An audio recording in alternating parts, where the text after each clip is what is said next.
नमस्कार साथियों, मैं गजेंद्र सिंह सिसोदिया आपका ऑनलाइन क्लासेस में हार्दिक स्वागत करता हूं। साथियों, हम बात करने वाले हैं भारत भूगोल के बारे में। भारत भूगोल के विभिन्न आयामों पर हम चर्चा करेंगे। उससे पूर्व भूगोल विषय की मूलभूत जानकारी और भूगोल विषय को कैसे पढ़ा जाए, कैसे प्रभावी तरीके से अधिगम लर्निंग की जाए, उसके बारे में बात करेंगे। साथ ही मैं आपको कुछ तरीके बताऊंगा जिनसे आपको तथ्य और जो कंसेप्ट संप्रति याद रखने में आसानी होगी। तो सबसे पहले बात करेंगे कि भूगोल विषय पढ़ा कैसे जाए, उसके बाद भूगोल की मूलभूत जानकारी पे आते हैं। तो साथियों, हम बात करने वाले हैं कि भूगोल विषय में आपको देखने मिलेंगे तथ्य, फैक्ट्स, संप्रत्य, कॉन्सेप्ट्स। इन दोनों को अच्छे से प्रभावी ढंग से याद करने के लिए आपको सहारा लेना पड़ेगा नक्शे का। नक्शे भूगोल विषय में काफ़ी महत्वपूर्ण है। आप जब भूगोल विषय पढ़ना प्रारंभ करें, चाहे विश्व, भारत या राजस्थान भूगोल का कोई भी उपभाग हो, आपके पास हमेशा जो भी विषय आप अध्ययन कर रहे हैं उसके नक्शे आपके पास होने चाहिए। नक्शे दो तरह के आते हैं, राजनीतिक और भौगोलिक। आपके पास दोनों ही प्रकार के नक्शे अवेलेबल होने चाहिए। एक और है रेखा चित्र। साथियों, भूगोल विषय में नक्शे या रेखा चित्र द्वारा भी जो है आंकड़े और संप्रत्ति अच्छे से याद किए जा सकते हैं। तो चलिए, ये तो बात होगी कि भूगोल विषय पढ़ा कैसे जाए। देखिए, अगर इन तरीकों को आप फॉलो करेंगे तो आप निश्चित रूप से कुशल ढंग से भूगोल का अध्ययन कर पाएंगे और कम समय में अधिक प्रभावी कार्य कर पाएंगे। अब हम बात करने वाले हैं भूगोल विषय की कुछ प्रारंभिक जानकारी। भूगोल शब्द की उत्पत्ति और भूगोल की सामान्य जानकारी को लेकर हम बात करेंगे। तो साथियों, चलते हैं भूगोल विषय की ओर। देखिए, हम बात कर रहे हैं, विषय जो है हमारा वो है भूगोल। भूगोल के लिए अंग्रेजी में ज्योग्राफी शब्द का प्रयोग किया जाता है। ज्योग्राफी शब्द जो है ये ग्रीक भाषा के दो शब्द, भाषा कौन सी साथियों? ग्रीक भाषा के दो शब्द हैं, जियो और ग्राफोज। जियो और ग्राफोज से ज्योग्राफी शब्द बना है। जियो का अर्थ होता है पृथ्वी और ग्राफोस का अर्थ होता है वर्णन। तो सीधे सीधे अगर शाब्दिक तौर पर देखा जाए तो आपके सामने स्पष्ट है कि जो विषय या जो विज्ञान साथियों पृथ्वी का वर्णन करता है, किसका वर्णन करेगा? पृथ्वी का वर्णन करेगा, उसे क्या कहेंगे? भूगोल। यानी पृथ्वी का वर्णन करने वाला विज्ञान जो है उसे क्या कहेंगे? भूगोल। तो बात करेंगे कि सबसे पहले भूगोल विषय का अध्ययन किसने किया, उसके बाद किसने किया। क्रमशः अपन भूगोल विषय के अध्येताओं के क्रमिक विकास की ओर आते हैं। तो एक नाम आता है साथियों, हिकेटियस। हिकेटियस नाम के एक भूगोलवेत्ता का नाम काफ़ी प्रचलित है, भूगोल विषय में काफ़ी आम है। हिकेटियस ने सबसे पहले भूगोल का अध्ययन किया। सबसे पहले भूगोल का अध्ययन करने वाले का अगर नाम पूछा जाए तो क्या लिखेंगे? हिकेटियस। इसने सबसे पहले अध्ययन किया किसका साथियों? भूगोल का। और इसकी एक किताब है जस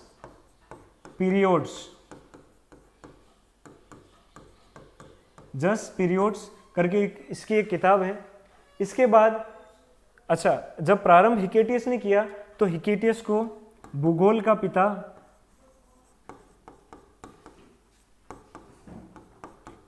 पिता, अथवा भूगोल का जनक भी कहा जाता है। तो अगर प्रश्न आए कि हिकेटियस कौन था, तो हिकेटियस ने सबसे पहले भूगोल का अध्ययन किया, इसे भूगोल का पिता अथवा जनक भी कहा जाता है। इसने एक पुस्तक लिखी साथियों, इसकी पुस्तक का नाम कई बार पूछ लिया जाता है। पुस्तक का नाम है जस पीरियोड्स। इसके बाद एक अन्य विद्वान का नाम आता है इरेटोस्थेनीज। इरेटोस्थेनीज ने एक किताब लिखी है, उसका नाम है ज्योग्राफिका।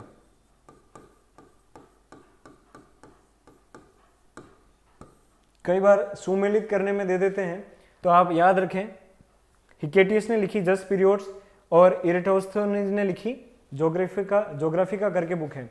ये मुख्य दो विद्वान देखने मिलते हैं। आगे जाके जब भूगोल का विस्तृत अध्ययन करते हैं तो काफ़ी सारे जनक के नाम आते हैं, वो अभी फिलहाल हमारे लिए महत्वपूर्ण नहीं है। तो ये भूगोल का कुछ प्रारंभिक परिचय है साथियों। आगे बात करते हैं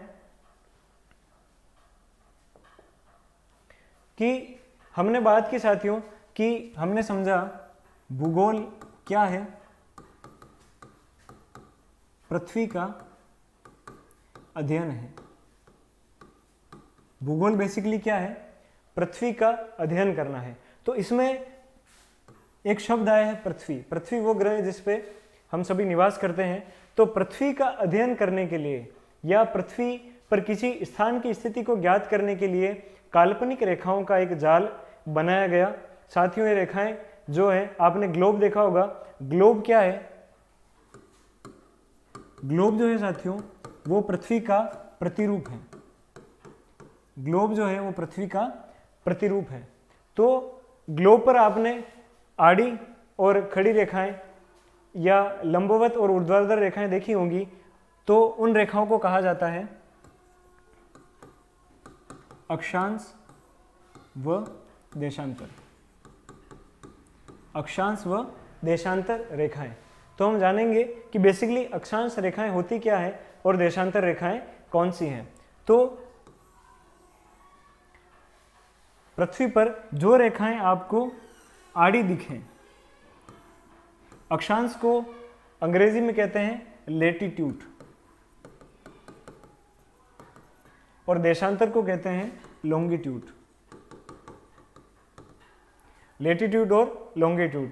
तो जो रेखाएं आपको नक्शे में ऐसे आड़ी दिखें, इसको याद करने का तरीका यह है कि अगर आपको अक्षांश से, हिंदी माध्यम से अक्षांश से याद करना है तो अक्षांश का अ ले लें और ये रेखाएं कैसी होती हैं, आड़ी। तो साथियों जो भी रेखाएं आड़ी है उनको कहते हैं अक्षांश और इंग्लिश में नाम है लेटीट्यूड या लेटी हुई रेखाएं, उनको क्या कहा जाता है, अक्षांश रेखाएं।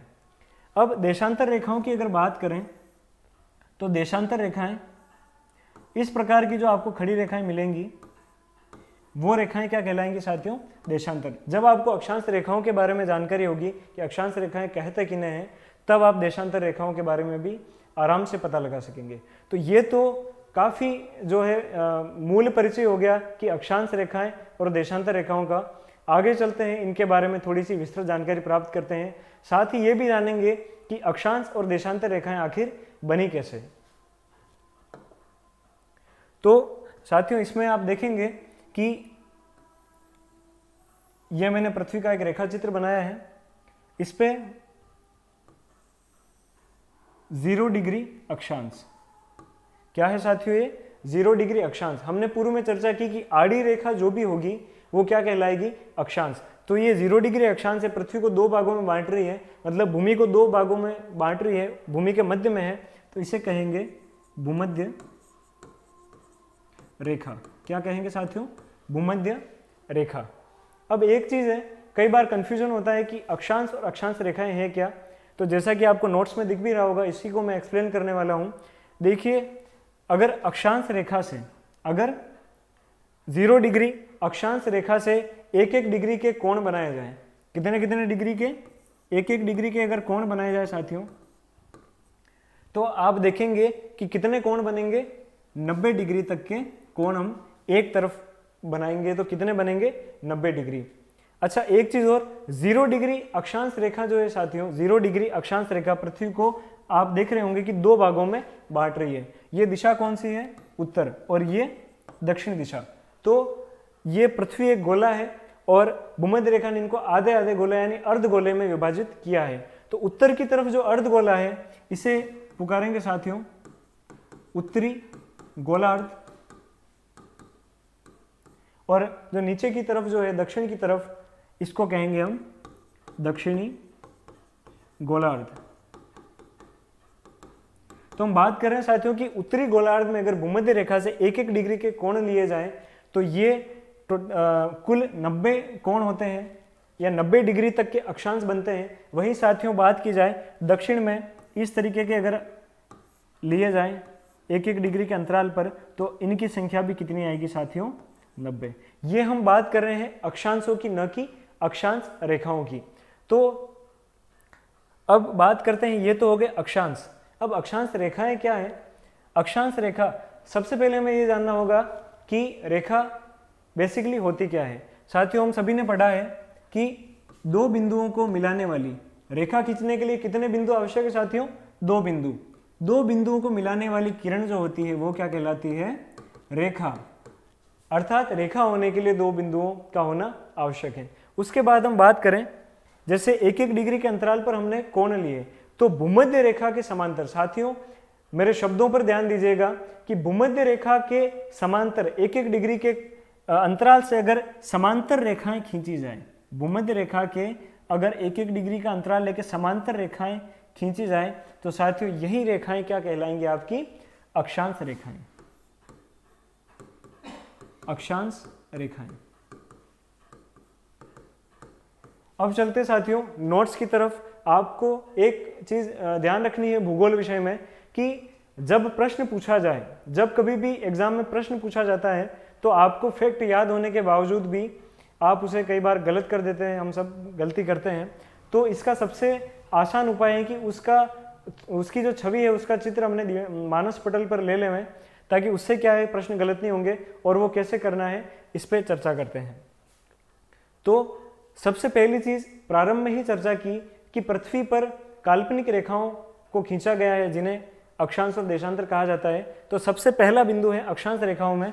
अक्षांश रेखाएं वे काल्पनिक रेखाएं हैं जो पूर्व से पश्चिम वृत्त बनाती हैं। साथियों ये दिशा हो गई पूर्व और ये हो गई पश्चिम।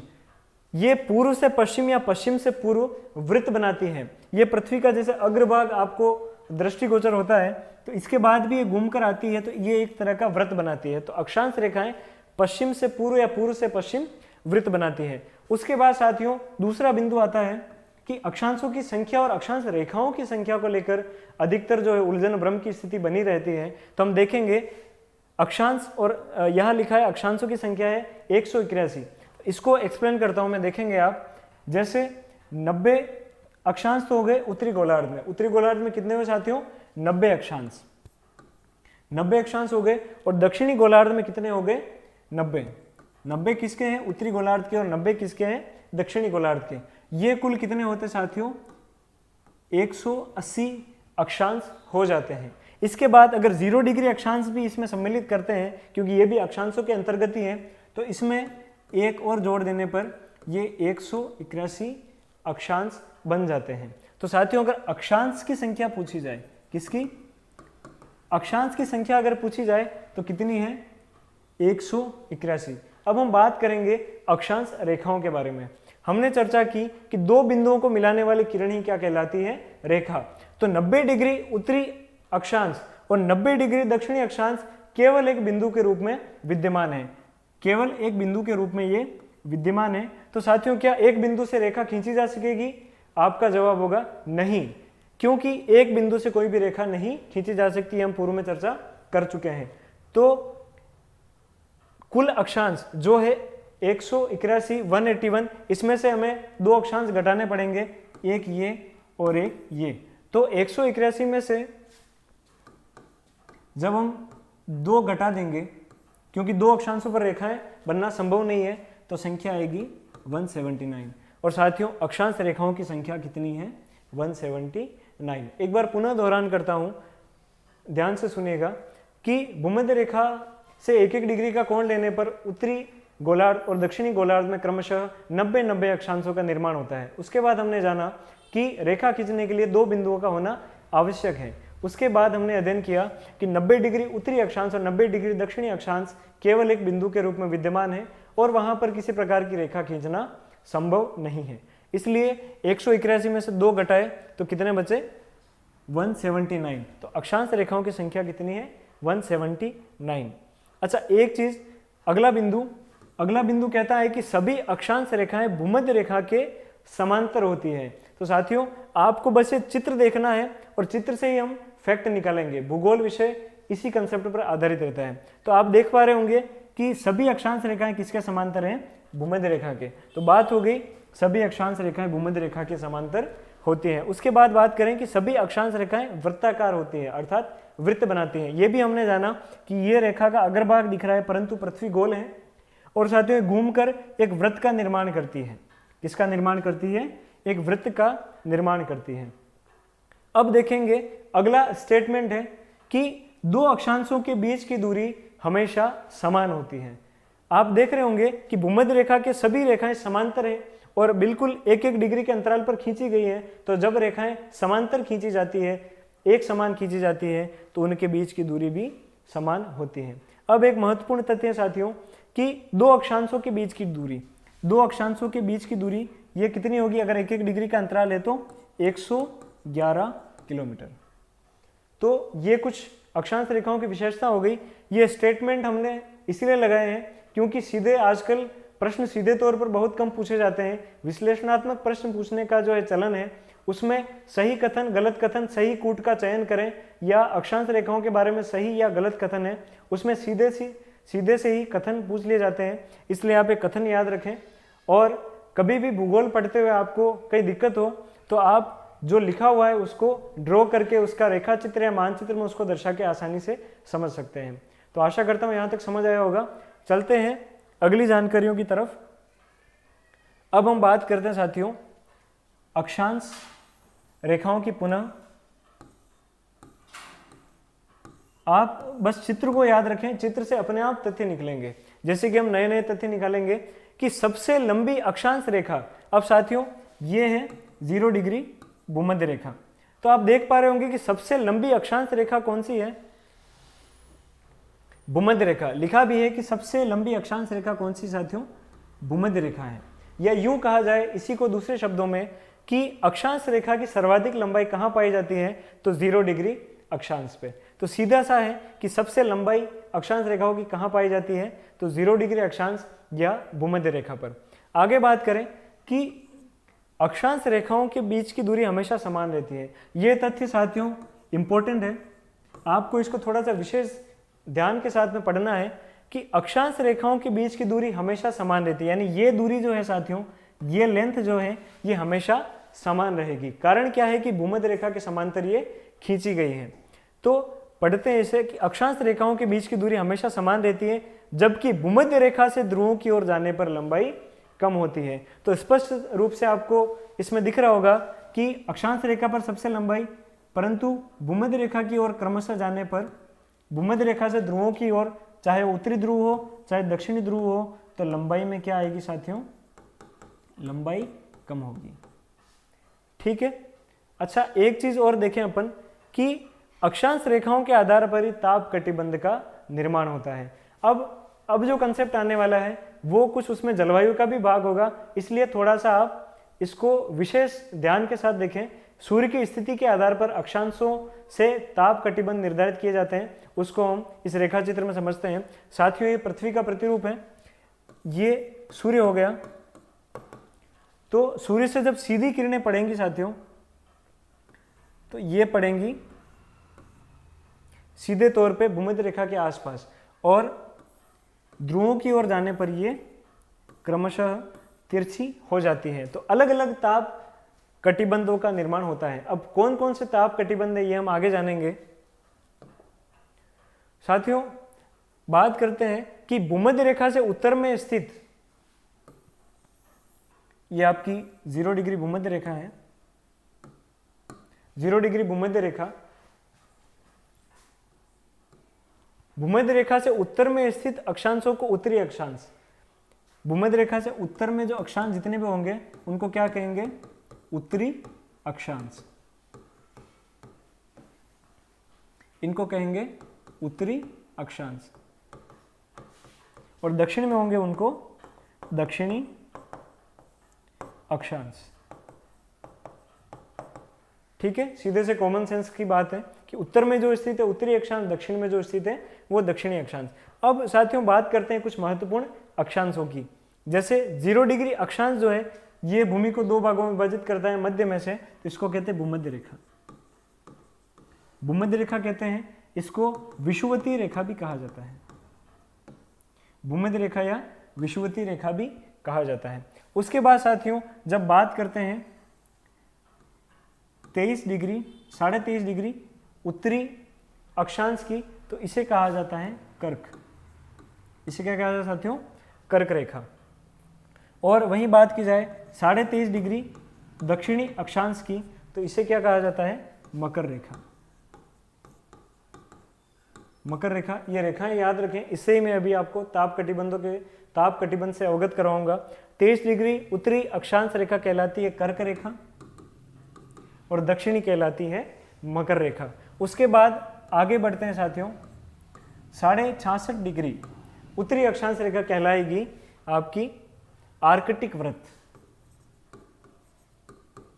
आर्कटिक व्रत या आर्कटिक रेखा, आर्कटिक व्रत या आर्कटिक रेखा। वहीं 66.5 डिग्री दक्षिण की बात करें साथियों, तो यह रेखा कहलाएगी आपकी अंटार्कटिक रेखा।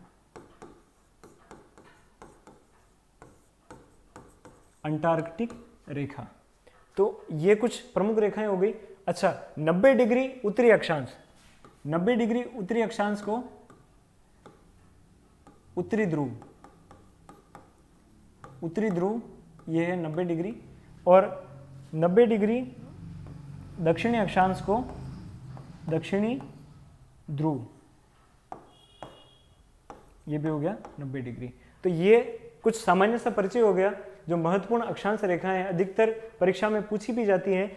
जैसे उदाहरण के लिए प्रश्न है कि मकर रेखा का संबंध किस गोलार्ध से है, तो साथियों आप स्पष्ट तौर पर देख पा रहे होंगे कि ये किस गोलार्ध में है? दक्षिणी गोलार्ध में। अच्छा, कर्क और मकर रेखा तो ध्यान में रह जाती है, परंतु रीट, सेकंड ग्रेड और इन एग्जाम्स में कई बार अंटार्कटिका और आर्कटिक रेखा, इन दोनों को लेकर प्रश्न पूछे जाते हैं। तो इनको थोड़ा सा आप ध्यान रखें क्योंकि नाम हल्के से मिलते जुलते हैं। तो आर्कटिक व्रत ऊपर है उत्तर में और अंटार्कटिक व्रत या अंटार्कटिक रेखा दक्षिण में स्थित है। अब साथियों मैं बात करने वाला हूं ताप कटिबंध के बारे में। पृथ्वी पर जितने भी ताप कटिबंध हैं, ताप विषमता मुख्यतः जो भौगोलिक स्वरूप पर बड़े तौर पर पाई जाती है, वो सूर्य और पृथ्वी की आपस में जो स्थिति है उसके अनुसार पाई जाती है। तो देखिए सूर्य की स्थिति कैसे, सूर्य की स्थिति और सौर विकिरण कैसे पृथ्वी की ताप विषमता को प्रभावित करता है। तो जैसे सूर्य है, सूर्य, तो सूर्य साथियों इसकी सीधी किरणें पृथ्वी पे पड़ेंगी और हमने बात की कि ध्रुवों की तरफ जाते हुए क्रमशः तिरछी हो जाती है। तो जब सीधी किरणें पड़ेंगी तो सीधी किरणें पड़ने का तात्पर्य है सीधा सा कि अधिक मात्रा में सौर विकिरण प्राप्त होगा, और जब धूप अधिक पड़ेगी तो गर्मी भी अधिक होगी। तो भूमध्य रेखा के आसपास सीधी किरणें पड़ती हैं, तो सीधी किरणें पड़ेंगी तो तापमान उच्च हो जाएगा और इस कटिबंध को नाम देंगे उष्ण कटिबंध। साथियों जिन अभ्यर्थियों ने भूगोल विषय का पहले अध्ययन नहीं किया है, वो पहली बार कर रहे हैं, वो भी बिल्कुल बेसिक से पढ़ाया जा रहा है। आप बस समझने की कोशिश करें। भूगोल विषय को कभी भी रटना नहीं है, आपको सीधे तौर पर इसको समझना है। बस डायग्राम दिमाग में रखें और विशेषताएं अपने आप आपको समझ आ जाएगी। तो ये है उष्ण कटिबंध। उष्ण क्यों कहा? क्योंकि सूर्य की सीधी किरणें साथियों इस पे पड़ रही है। कहाँ? 0 डिग्री अक्षांश रेखा से 23.5 उत्तर और 23.5 डिग्री दक्षिणी अक्षांश। उसके बाद हम देखेंगे कि ध्रुवों तक जाते हुए साथियों किरणें बहुत तिरछी हो जाती हैं, और तिरछी किरणों का अर्थ है कम धूप, और जब धूप नहीं पड़ेगी तो ठंड होगी, और इतनी कम धूप में तो बर्फ जमेगी। तो ये उत्तरी और दक्षिणी ध्रुवों के आसपास का इलाका ये बिल्कुल शीत होता है। तो जैसे उत्तरी इलाके में ये शीत कटिबंध, दक्षिण में बात की जाए तो ये भी शीत कटिबंध है। मोटे मोटे तौर पर कटिबंधों का परिचय करवा रहा हूं। भारत की जलवायु पढ़ाते समय इसे और भी विस्तृत ढंग से बताया जाएगा। तो बात करें, उष्ण कटिबंध हो गया, शीत कटिबंध हो गया। अब आपके मन में प्रश्न उठ रहा होगा कि सर 23.5 और 66.5 उत्तर और 23.5 और 66.5 दक्षिण, इनमें से तो कोई कटिबंध नहीं बताया आपने। तो सीधा सा है, ना तो यहाँ ज्यादा तेज धूप पड़ती है, ना ही इतनी तिरछी किरणें हैं जो यहाँ पर बर्फ जम जाए, तो इनका कुछ मिला जुला जलवायु प्रभाव देखने मिलता है। तो ये कटिबंध हो गए साथियों शीतोष्ण, जहां हल्की शीत भी है और उष्णता लिए हुए भी है। आशा करता हूं आप बिल्कुल समझ पा रहे होंगे। तो ये कुछ ताप कटिबंधों की हमने बात की और किस प्रकार से ताप विभाजन हुआ, प्रमुख अक्षांश हमने इसमें बात की। साथियों, आप भूगोल विषय पढ़ते हुए वीडियो को पॉज करके इनके स्क्रीनशॉट भी ले सकते हैं ताकि आपको अध्ययन करने में आसानी हो। उसके बाद अगली बात करते हैं देशांतर रेखाओं की। देशांतर रेखाओं को बात करें साथियों, तो देशांतर रेखाओं के बारे में कुछ मूलभूत बुनियादी जानकारी लेते हैं। उसके बाद बात करेंगे देशांतर रेखाएं कैसे बनी और किस प्रकार से उनका निर्धारण होता है। तो सबसे पहला बिंदु है कि देशांतर रेखाएं काल्पनिक रेखाएं हैं। किस प्रकार की रेखाएं साथियों? काल्पनिक रेखाएं हैं जो उत्तरी ध्रुव को दक्षिणी ध्रुव से मिलाती हैं। ये अपन चित्र बनाएंगे, उसमें देखेंगे कि किस प्रकार उत्तरी ध्रुव को दक्षिणी ध्रुव से मिला रही है। अब 0 डिग्री देशांतर रेखा, ये थोड़ा सा फैक्ट पूछा जाता है, खासकर जो अभ्यर्थी भूगोल विषय विशेष की तैयारी कर रहे हैं, REET, second grade, first grade या नेट के एग्जाम में भी पूछा जाता है कि 0 डिग्री देशांतर रेखा को निर्धारित करने के लिए साथियों 12 अक्टूबर 1984 1984 12 अक्टूबर 1984 को वॉशिंगटन डीसी में एक अंतरराष्ट्रीय सम्मेलन का आयोजन किया गया और आयोजन का क्या परिणाम निकला? इस सम्मेलन में लंदन के ग्रीनविच, किस स्थान पर? लंदन के ग्रीनविच स्थान से 0 डिग्री देशांतर रेखा निर्धारित की गई। स्थान कौन सा है? लंदन। और शहर कौन सा है? स्थान कौन सा है? ग्रीनविच। इसके बाद हम देखेंगे कि अक्षांश रेखाओं हमने देख ली, इसके बाद देखेंगे देशांतर रेखाएं। तो साथियों, देशांतर रेखाओं को मैं आपको स्पष्ट करूं, सबसे पहली चीज तो ये है, सबसे पहली चीज तो ये कि ये उत्तरी ध्रुव को दक्षिणी ध्रुव से मिलाने का कार्य कर रही है, सीधी बात। उसके बाद बात करते हैं कि देशांतर रेखाएं आखिर बनी कैसे। तो अभी तक हमने बात की साथियों कि 12 अक्टूबर 1984 को एक सम्मेलन हुआ, अंतर्राष्ट्रीय सम्मेलन वॉशिंगटन डीसी में, जिसमें लंदन के ग्रीनविच शहर से 0 डिग्री रेखा निकालना स्वीकृत किया गया। तो ये जैसे पृथ्वी का ये उत्तरी ध्रुव लेता हूं, कौन सा ध्रुव है? जैसे माना कि ये उत्तरी ध्रुव है और ये मैं आपका ले लेता हूं 0 डिग्री देशांतर। ध्यान से समझिएगा साथियों, बेसिक कंसेप्ट है, एक बार में ही समझ में आ जाना चाहिए। गणित विषय का अगर थोड़ा बहुत ज्ञान है तो रेखा गणित में एक कंसेप्ट आता है, संप्रत्य आता है कि एक सरल बिंदु से 360 डिग्री के कोण खींचे जा सकते हैं। एक एक डिग्री के अंतराल पर कितने कोण खींचे जा सकते हैं साथियों? तो 360। तो इस तरीके से हम बात करेंगे 1 डिग्री, 2, 3, तो इस तरीके से क्रमशः ये देशांतर होते होते यहाँ पर कितने देशांतर हो जाएंगे? Total 360 degree. और साथियों ऊपर से जो ये रेखाएं जाती हैं, ये इस चित्र में देख सकते हैं, उत्तरी ध्रुव को दक्षिणी ध्रुव से मिलाने का कार्य कर रही है। अब देखते हैं कि देशांतर रेखाओं के बारे में और थोड़ी जानकारी लेते हैं। जैसे ये देशांतर रेखाएं हैं, सबसे पहली बात, सभी देशांतर रेखाएं बनाते हैं। याद रखिएगा, सही और गलत कथन में आता है कि क्या सभी अक्षांश रेखाएं बनाते हैं, क्या सभी देशांतर रेखाएं बनाते हैं? तो कथन 2 सही होगा कि सभी देशांतर रेखाएं बनाते हैं, जबकि सभी अक्षांश रेखाएं नहीं बनाते हैं, क्योंकि 90 डिग्री उत्तरी अक्षांश और 90 डिग्री दक्षिणी अक्षांश जो है मात्र एक बिंदु के रूप में है और केवल एक बिंदु रेखा नहीं बना सकता। उसके बाद हम देखते हैं कि देशांतर रेखाएं अर्धवृत्ताकार है साथियों, ये सबसे महत्वपूर्ण चीज है। अक्षांश सारी वृत्ताकार है पर देशांतर कैसी है? अर्धवृत्ताकार। अब अर्धवृत्ताकार कैसे? ये जैसे अगर पूरा वृत्त मान लूं, उत्तरी ध्रुव से प्रारंभ हुई और ये आई साथियों दक्षिणी ध्रुव पर आकर खत्म हो गई, तो क्या ये पूरा वृत्त बना? नहीं, ये अर्धवृत्त बना है। तो सभी देशांतर रेखाएं अर्धवृत्ताकार होती है। उसके बाद देखें कि आपको सीधी सी ये दिख रही होगी कि नया चित्र बना लेते हैं, ये जैसे देशांतर रेखाएं हैं। 2 देशांतर रेखाओं के बीच की सर्वाधिक दूरी होती है भूमध्य रेखा पर। आप देख पा रहे होंगे, जैसे इसका उदाहरण लें तो सबसे ज्यादा दूरी कहां होती है? यानी कि भूमध्य रेखा पर 0 डिग्री अक्षांश पर देशांतर रेखाओं की सर्वाधिक दूरी होती है और ध्रुवों की ओर जाते हुए क्रमशः ये पास पास आती हैं। तो जब सर्वाधिक दूरी कितनी होती है? भूमध्य रेखा पर 1 डिग्री देशांतर का जो अंतर होता है, अंतराल होता है, वो होता है साथियों 111.32 किलोमीटर, यानी 111.32 किलोमीटर ये भूमध्य रेखा पर इनकी सर्वाधिक होती है। और सबसे न्यूनतम दूरी अगर पूछी जाए कि देशांतरों की कहाँ होती है, तो साथियों सीधे तौर पे बताया जा सकता है कि न्यूनतम दूरी कहाँ होती है, ध्रुवों पर। और कितने किलोमीटर, कोई किलोमीटर नहीं साथियों, 0 किलोमीटर, क्योंकि ऊपर जाके ये मिल जाती हैं और जब एक बिंदु पे मिल जाती है तो वहाँ किसी प्रकार की दूरी नहीं रहती। उसके बाद देशांतर के बारे में और कुछ जानकारी प्राप्त करते हैं। अच्छा, ये हो गई देशांतर की बात। देशांतर की संख्या साथियों, संख्या में कितनी होती है, ये 360 होती है, क्योंकि सभी देशांतर रेखाएं बनाते हैं। अब आगे बात करें, कुछ अन्य महत्वपूर्ण तथ्य हैं, कई बार पूछ लिए जाते हैं। जैसे ये ग्लोब है तो कटिबंध, अब कटिबंध पूछा जाता है क्या होता है साथियों, तो दो अक्षांशों के बीच का भाग क्या होता है, कटिबंध। इसको क्या कहेंगे हम, कटिबंध, कटिबंध या जोन कहते हैं।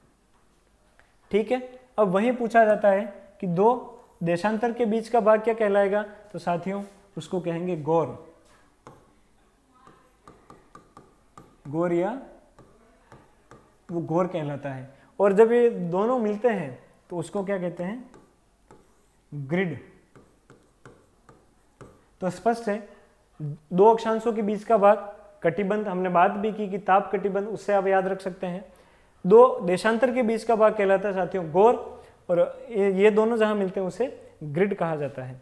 और एक चीज है ग्रीनविच और भूमध्य रेखा। अच्छा, 0 डिग्री अक्षांश रेखा, देशांतर रेखा जो है, ये मैं बताना भूल गया, 0 डिग्री देशांतर, 0 डिग्री देशांतर शहर का नाम देखा था कि ग्रीनविच शहर से गुजरेगी, तो इसको क्या कहा जाता है साथियों, ग्रीनविच रेखा। तो 0 डिग्री देशांतर और 0 डिग्री अक्षांश रेखाएं कहाँ काटती है, तो ये उत्तर होगा आपका अटलांटिक महासागर।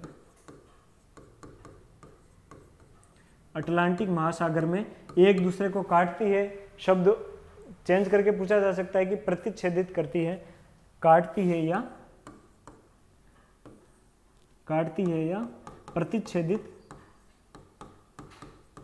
प्रतिच्छेदित करती है। तो ये अक्षांश और देशांतर के बारे में कुछ महत्वपूर्ण तथ्य हो गए। चलिए आगे बढ़ते हैं। पृथ्वी का घूर्णन, साथियों पृथ्वी अपने अक्ष पर जो घूर्णन करती है। अच्छा, एक चीज मैं आपको और क्लियर कर दूं, बेसिक सा कंसेप्ट है, पृथ्वी की गतियां। पृथ्वी की गतियां साथियों दो प्रकार की होती हैं, एक होती है परिक्रमण और दूसरी होती है परिभ्रमण। परिक्रमण गति क्या होती है साथियों, जब पृथ्वी, जैसे ये सूर्य है और पृथ्वी इसके चारों तरफ जब चक्कर लगाती है, तो ये क्या कहलाती है, परिक्रमण। यानी पृथ्वी जब सूर्य की परिक्रमा करती है, शब्द से ही स्पष्ट है, तो ये गति क्या कहलाती है, परिक्रमण गति। और परिभ्रमण गति, जब पृथ्वी अपने ही स्थान पर घूमती है तो उसको क्या कहते हैं, परिभ्रमण गति। अच्छा, परिक्रमण गति जो होती है उससे बनते हैं मौसम, उससे क्या बनते हैं साथियों, मौसम। और परिभ्रमण गति से क्या बनते हैं, दिन और रात। क्या बनते हैं, दिन और रात। तो कभी भी शब्दों में उलझे नहीं, परिक्रमण यानी परिक्रमा करना। पृथ्वी जब सूर्य के चारों ओर परिक्रमा करती है तो परिक्रमण गति अपने स्थान पर घूमती है, तो परिभ्रमण गति। अब एक चीज है कि पृथ्वी का घूर्णन, पृथ्वी अपने अक्ष पर 23 घंटे 56 मिनट 4 सेकंड, ये एग्जैक्ट डेटा है, 23 घंटे 56 मिनट और 4 सेकंड में अपने अक्ष पर एक पूरा घूर्णन जो है पूरा करती है। और मोटे मोटे तौर पर इसे क्या कहा जा सकता है, 24 घंटे में। तो 24 घंटे में एक दिन और रात होते हैं। अच्छा, ये है पृथ्वी, और पृथ्वी की घूर्णन दिशा क्या होगी, इस दिशा में घूमेगी। यानी दिशा क्या है साथियों, दिशा रीट के लिए बहुत इंपॉर्टेंट है, सेकंड ग्रेड में भी पूछा जाता है अक्सर कि पृथ्वी के घूमने की दिशा या पृथ्वी के बारे में सही कथन गलत कथन किसी प्रकार से पूछा जाए तो दिशा क्या है, पश्चिम से पूर्व दिशा, ये आप याद रखें। उसके बाद जो है एक फैक्ट है, पृथ्वी 1 घंटे में 15 डिग्री घूमती है। अब ये हमने कैसे निकाला, जैसे कि हमने बात की कि पृथ्वी 24 घंटे में एक घूर्णन पूरा करती है। पृथ्वी कितने घंटे में घूर्णन पूरा करती है, 24 घंटे में। अब जब अपने अक्ष पर पूरी घूमेगी तो कितने डिग्री घूमेगी, 360 डिग्री। तो साथियों एक घूर्णन पूरा करने में उसको कितना समय लगता है, कितने डिग्री घूमती है, 360 डिग्री। कितने? 360 डिग्री। और कितने घंटे में घूम रही है? तो 24 घंटे में। तो 1 घंटा निकालने के लिए इसका अगर 24 में हम भाग देंगे तो निकलेगा 15। यानी पृथ्वी 1 घंटे में कितना डिग्री घूमेगी साथियों?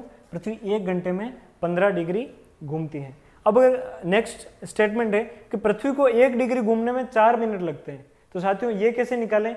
आप जानते हैं कि 1 घंटे में कितने मिनट होते हैं? 60। तो 1 डिग्री कितने मिनट में घूमेगी? इसके लिए इस 1 घंटे को हम क्या करेंगे? मिनट में परिवर्तित करेंगे, और मिनट कितने हो जाएंगे साथियों? 60 मिनट हो जाएंगे। 60 मिनट हो जाएंगे।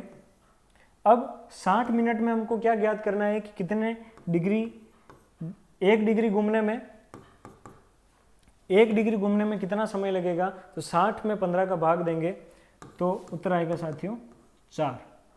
तो ये क्या है? 4 मिनट। यानी पृथ्वी को 1 डिग्री घूमने में 4 मिनट का समय लगता है। तो आशा करता हूँ ये सारा कंसेप्ट आपको समझ में आया होगा। एक बार पुनः दोहरान, 24 घंटे में 360 डिग्री घूम रही है, तो 1 घंटा पता लगाने के लिए 24 घंटों का भाग 360 डिग्री में दिया गया, जिससे 15 डिग्री उत्तर आया। तो इससे क्या सिद्ध होता है? 1 घंटे में 15 डिग्री। अब हम जानना चाह रहे हैं कि 1 डिग्री में 1 डिग्री जब घूमेगी तो कितने मिनट लगेंगे? तो घंटे को हमने परिवर्तित किया 60 में, और 60 मिनट कितनी देर, कितनी 60 मिनट में कितनी डिग्री घूमेगी? 15 डिग्री। तो 1 डिग्री निकालने के लिए 60 में 15 का भाग दिया, इससे आए 4 मिनट। यानी पृथ्वी को 1 डिग्री घूमने में 4 मिनट का समय लगता है। ठीक है, आगे बात करते हैं। तो जीएमटी क्या साथियों? ग्रीनविच रेखा। तो जीएमटी से पूर्व में जाने पर समय में बढ़ोतरी होती है। क्या होती है साथियों? समय में बढ़ोतरी। और पश्चिम में जाने पर समय घटता है। अब ये कैसे मैं आपको बताऊं। जैसे ये एक सरल रेखा है, इस पर मैंने ये बना दी 0 डिग्री देशांतर, 0 डिग्री देशांतर या जीएमटी। तो हम बात करेंगे, जैसे जीएमटी बना दी मैंने, तो हमने बात की जीएमटी से पूर्व में जाने पर समय में बढ़ोतरी होती है। तो अगर बढ़ोतरी करनी है, ये पूर्व दिशा है और ये है पश्चिम। तो उदाहरण के लिए जैसे हमने बात की पहले कि 1 घंटे में कितना डिग्री, 1 घंटा कितने डिग्री के बराबर होता है? तो 15 डिग्री। तो जैसे उदाहरण लें 15, 30, 35, 15, 30, 45, 60, 75, 90। तो ये कुछ चीज़ें हैं साथियों। जैसे ये डिग्री है, ये जैसे डिग्री में ले लें अपन, तो इधर हम किस तरफ जा रहे हैं साथियों? पूर्व की तरफ। तो कितना घंटा प्लस होगा? 1, 2, 3, 4, 5, 6। और यही हम पश्चिम की बात करें, जैसे पश्चिम में 15 डिग्री गए, 45, 60, 75 और 90। इसमें घटा होगा -1, -2, 3, 4, 5 और 6। तो साथियों सीधी सी बात है कि ग्रीनविच रेखा से पूर्व में जाने पर, ग्रीनविच रेखा में पूर्व में जाने पर प्रति 1 डिग्री में 4 मिनट, यानी ग्रीनविच रेखा से अगर आप पूर्व दिशा में गति करते हैं तो 1 डिग्री में जाने में आपको 4 मिनट का समय लगता है। साथियों कई बार एक कन्फ्यूजन होता है कि हम धीरे चलें तो भी 4 मिनट लगेंगे या तेज चलें तो भी 4 मिनट। साथियों ये हमारी गति के आधार पर नहीं है। ये किस गति के आधार पर है? पृथ्वी की गति के आधार पर। तो ये बेसिक कंसेप्ट है, कई बार हम इसमें भ्रमित हो जाते हैं। तो सीधी सी बात है कि 1 डिग्री अगर चलेंगे तो 1 डिग्री बराबर कितना होगा? 4 मिनट। और 15 डिग्री बराबर कितना होगा? 60 मिनट या 1 घंटा। उसके बाद बात करें कि जीएमटी से पश्चिम में जाने पर प्रति 1 डिग्री में, तो जैसे पूर्व में गए तो प्लस हुआ, पश्चिम में जाने पर इसी प्रकार से 1 डिग्री में 4 मिनट और 15 डिग्री में 1 घंटे का घटाव होता है। तो साथियों ये कुछ बेसिक जानकारी हो गई। अब देखते हैं कि इससे किस प्रकार के प्रश्न पूछे जाते हैं। तो बात करते हैं प्रश्न पर। प्रश्न साथियों देख पा रहे होंगे, एक नाविक 30 डिग्री पूर्वी देशांतर से 90 डिग्री पूर्वी देशांतर तक नाव चलाता है। यात्रा शुरू करते समय उसकी घड़ी में 2 PM का समय था, यानी दोपहर के 2 बजे थे, तो गंतव्य तक पहुंचने में क्या समय होगा। इसी प्रकार के सवाल पूछे जाते हैं। तो इसको जैसा हमने तरीका समझा उसी से हम बात करते हैं। एक बार ये हमने एक सरल रेखा बना ली, ठीक है। अब ये हमने कर दिया 0 डिग्री। अब कहाँ जा रहा है, जैसे इसको 0 डिग्री बना लिया तो पूर्वी देशांतर में जा रहा है। तो पूर्वी देशांतर बनाते साथियों, ये हो गया आपका 15 डिग्री, 30, 45, 60, 75 और 90। ये कुछ देशांतर बनाए साथियों, क्योंकि इसमें 30 और 90 डिग्री का उल्लेख है। मतलब नाविक चलता है साथियों यहां से लेकर यहां तक, यहां से लेकर यहां से स्टार्ट होता है और वो चलता है 90 डिग्री देशांतर तक, पूर्वी देशांतर तक। अब जैसा कि हमने पूर्व में बात की कि हर एक पे 1-1 घंटे की बढ़ोतरी होती है, तो साथियों 1 घंटा, 2, 3, 4 और 5, तो ये कितने हो गए साथियों, 5 घंटे। तो अब नाविक चला था कितनी बजे, 2 PM, 2 PM को चला था, 2 बज रही थी, और वहां पहुंचने में उसको कितना समय लगेगा, जैसे इसका 1, 2, 3, 4 और 5, तो टोटल कितने घंटे लगे साथियों, टोटल कुल मिलाए तो 5 घंटे का समय इसको लगा, और ये प्लस 5 घंटे इसमें लगा। तो जब चला था तब 2 बज रही थी, तो 2 में हम क्या जोड़ेंगे, 5, तो उत्तर क्या आएगा, 7 बजे होंगे। समय कितना होगा जब नाविक अपने गंतव्य तक पहुंचेगा, 7 बजे तक। एक बार पुनः दोहरान कर लेता हूं साथियों कि 30 डिग्री पूर्वी देशांतर से 90 डिग्री पूर्वी देशांतर तक नाव चलाता है। यात्रा शुरू करने पर 2 बजे का समय था, गंतव्य तक क्या होगा, तो हमने इस ग्राफ से देख लिया। यही बात साथियों अगर पश्चिम की तरफ होती, तो आप जानते हैं पश्चिम की तरफ जाने पर घटाव होता है, तो ये जो 5 घंटे हम इसमें जोड़ रहे थे, ये घंटे हम घटा देते हैं, तो फिर कुछ अलग आंकड़े हमारे सामने आएंगे, ठीक है। तो ये कुछ प्रारंभिक आपका परिचय था अक्षांश और देशांतर रेखाओं को लेकर। अब बात आती है साथियों, जब देशांतर की बात की जाती है तो अंतर्राष्ट्रीय तिथि रेखा की। ये कंसेप्ट बहुत ही ढंग से समझिएगा साथियों, कई बार इसमें लोग गलती कर देते हैं, कंफ्यूज हो जाते हैं। अंतर्राष्ट्रीय तिथि रेखा, ये ग्लोब है, पृथ्वी का प्रतिरूप, उसमें हम देखते हैं कि ये हो गया 0 डिग्री, ये हो गया देशांतर। हम बात करेंगे अक्षांश से, हम बात करेंगे देशांतर की। तो जैसे ये उत्तरी ध्रुव है, जैसे देशांतर रेखा है उत्तरी ध्रुव को दक्षिणी ध्रुव से मिलाने का काम करती है, तो हम ले रहे हैं उत्तरी ध्रुव को। तो ये जैसे मान लिया मैंने 0 डिग्री देशांतर, या यूं कहें ग्रीनविच रेखा, ग्रीनविच रेखा। और ये जो है इसके जस्ट अपोजिट में होंगी 180 डिग्री देशांतर रेखा, 180 डिग्री देशांतर रेखा।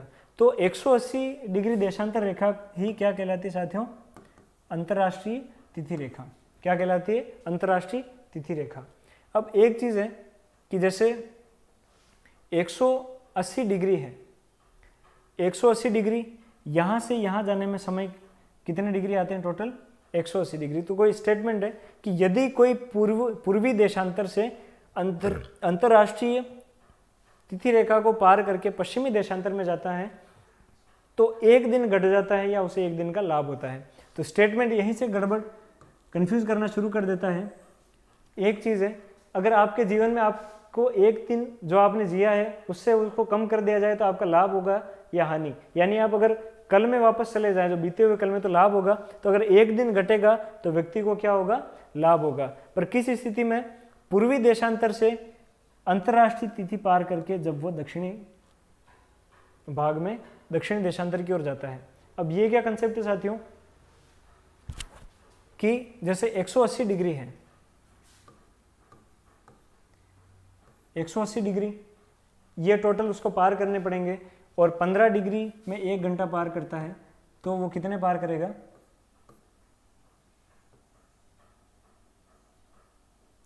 ये साथियों 12 घंटे का समय आएगा।